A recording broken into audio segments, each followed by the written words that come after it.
అందరికీ నమస్కారం. ఈరోజు శ్రీ కాళహస్తీశ్వర శతకం గురించి కొంచెం ఇప్పుడుండే తరం వాళ్ళకి శతక పద్యాలు అంటే ఏమిటో, దాంట్లో ఉండే వాసనని రుచిని చవి చూడాలనే కోరిక ఆకాంక్షతో నేను ఈ చిరు ప్రయత్నానికి పూనుకున్నాను. దీనికి నాకు తోచిన రీతిలో వ్యాఖ్యానించడానికి పూనుకుంటున్నాను.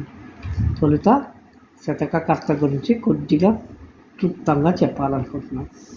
ఆంధ్ర వాంగ్మయమున శతకముల పేరు చెప్పగానే మనకు తొలుత జ్ఞాపకం వచ్చే శతకాలలో శ్రీకాళహస్తీశ్వర శతకం ఒకటి. దీనిని దూర్జటి మహాకవి రచించారు.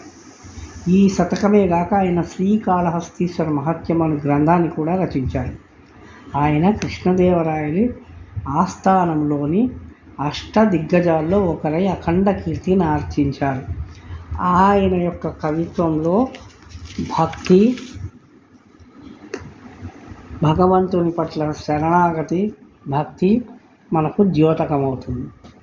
ఆయన ఈ శతకంలో దూర్జటి తన శివశక్తి అనుభవను, లోకానుభవను ప్రదర్శించి భగవంతుడైన శివునితో ప్రత్యక్షంగా మాట్లాడుతున్నట్లుగా దీనిని సంతరించున్నాడు.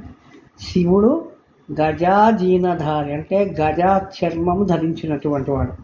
మత్తేవ చర్మధారి మతేభం అన్నా కూడా ఏనుగు చర్మం ధరించిన.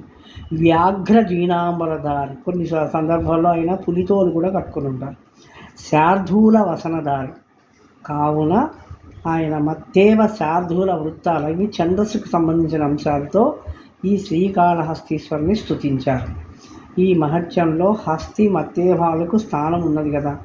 ఈ కాళహస్తీశ్వర కథలో కూడా హస్తి మత్తేభములకు స్థానం ఉంది.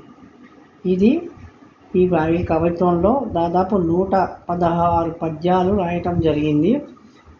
ఇవి వీలున్న కాడికి నేను పరిమితమైన పరిధి గల జ్ఞానంతో నాకు తోచిన రీతిలో వ్యాఖ్యానిద్దామనుకుంటున్నాను. నేటి తరం పిల్లలకి ఇది చాలా ఉపయోగకరం.